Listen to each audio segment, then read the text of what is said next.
tous. Petite vidéo aujourd'hui pour vous faire quelques mots sur React. J'aimerais bien me lancer dans une petite série de vidéos sur React pour mettre à disposition sur Internet mes connaissances sur React et comment moi je l'utilise. Et donc pour ce faire, je me suis dit, il faudrait que je commence quand même par une petite vidéo d'introduction pour parler un peu de React. Donc React, qu'est-ce que c'est? C'est une librairie JavaScript qui permet de faire des sites web, des applications grâce à JavaScript. Et bien sûr, grâce à HTML, CSS, etc., tout, plein de langages que vous pouvez retrouver dans votre application. Et ça va permettre de créer tous ces sites de manière plus efficiente et en vous donnant accès à de nombreux plugins. Alors, pour la petite histoire, un petit peu d'histoire, React, c'est un projet qui a vu le jour en 2013, développé par Facebook à la base et aussi par toute la communauté, bien entendu, qui gravite autour. Donc là, je suis sur le site de React. Je pense d'ailleurs qu'ici, on peut accéder à leur GitHub. Voilà.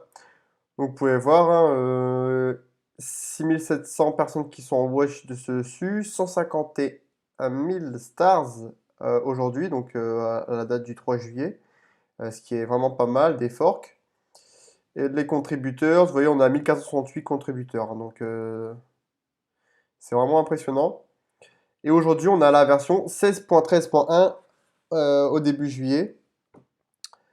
Donc la version 16.13 qui était une grosse version.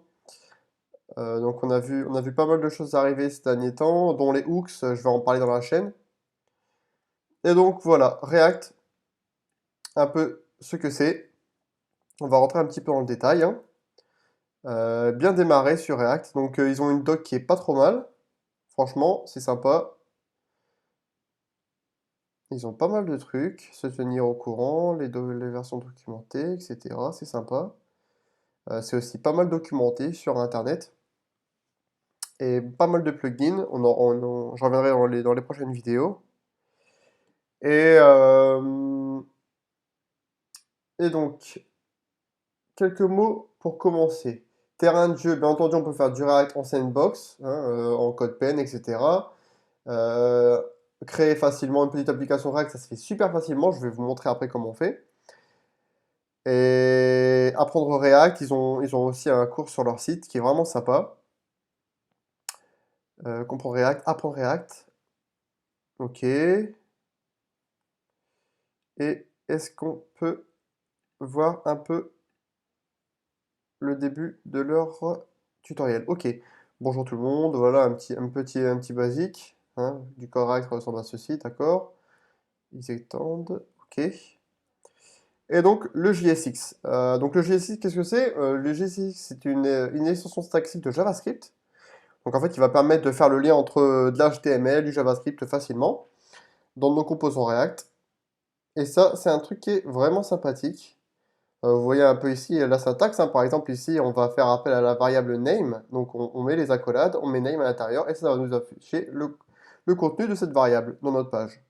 Donc on peut faire aussi appel à des fonctions, hein, comme ici par exemple. On peut faire pas mal de choses. On peut faire des if, on peut faire des conditions, on peut faire pas mal de choses. On peut faire des ternaires. On peut imaginer vraiment beaucoup de choses.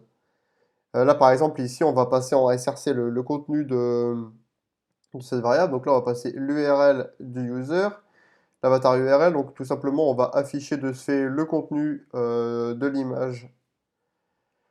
Enfin, on va passer en props le lien qui est contenu dans le user, son URL. Donc du coup, on va tout simplement, avec cette image, afficher l'avatar du user, tout simplement. Donc on fonctionne avec des tags, comme ceci, HTML, et on va venir ici les feeds. Et la création de composants, etc. C'est pareil, hein, je vais en parler dans d'autres vidéos. Donc voilà, le GSX qui est vraiment sympathique, qui est un gros point, un bon point de React. On a bien entendu le rendu, je vais en revenir après. Les composants et les props, on va en revenir aussi après dessus. Les props, maintenant d'ailleurs on a des annotations qui sont vraiment sympathiques, qui ont vraiment rendu plus facile l'utilisation des props. Les cycles de vie, qui ont beaucoup évolué avec les hooks, on va en parler. Dans le guide avancé, vous avez pas mal de choses. Accessibilité, le découpage dynamique, ça doit parler du bundle. Voilà, ça parle des bundles.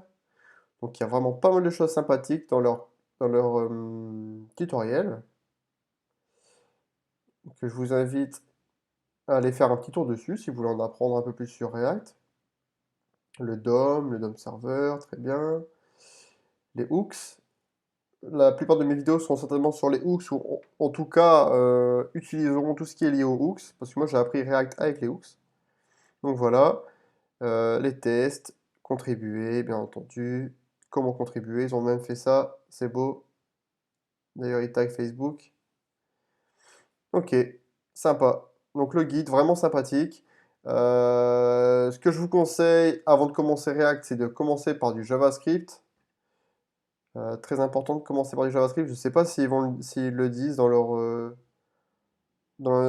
tutoriel, mais commencer par du JS, c'est vraiment, c'est même pas un must-have, hein, c'est un fondamental, hein. Je ne sais pas s'ils en parlent dans ce truc-là, mais peut-être dans le tutoriel. Prérequis, peut-être ils en parlaient prérequis. Ah bah voilà. Voilà, réintroduction à JavaScript, donc de Mozilla. Et donc là, on voit, ah ouais, donc là, il y a vraiment un très très gros tuto sur JS. Après, on peut faire aussi du React en TypeScript, hein. Moi, j'ai pas encore expérimenté ça, mais parce que le JavaScript est quand même sympa. Mais voilà, il faut savoir aussi qu'il y a aussi cette possibilité-là. Les lettres, les consts, ok, le S6. Donc voilà, pas mal de choses sur le site de React. Je vous ai fait voir le GitHub. Et ensuite, qu'est-ce que je peux vous montrer? Ouais, un des prérequis qu'il faut avoir pour pouvoir commencer à développer en React, c'est bien entendu Node. Node.js, donc vous pouvez l'installer comme ceci. Moi par exemple, là, je suis sur Mac, donc on peut l'installer ici. Sur Windows, vous pourrez l'installer aussi. Et si vous êtes sur Mac, vous pouvez passer avec Homebrew pour l'installer. C'est vraiment sympa. Hop, Homebrew. Voilà, donc il vous dit d'installer Node. Donc c'est bon, je ne sais pas s'il va faire voir la commande. Brew install. Non, il ne fait pas voir la commande, mais c'est brew install Node. Je sais pas, c'est bizarre qu'il montre pas. Enfin bref, en fait, Node va vous permettre du coup d'avoir accès à la commande npm. Et donc du coup, après ça, va pouvoir vous permettre de lancer votre application React, faire tout ce que vous voulez avec votre application React, créer des projets React, etc. D'ailleurs, la prochaine vidéo, ça sera sur l'initialisation d'un premier projet React. J'espère que cette petite vidéo d'introduction à React vous a plu. Vous pouvez me faire des feedbacks dans le commentaire, ça sera avec grand plaisir. Et je vous dis à la prochaine. Merci.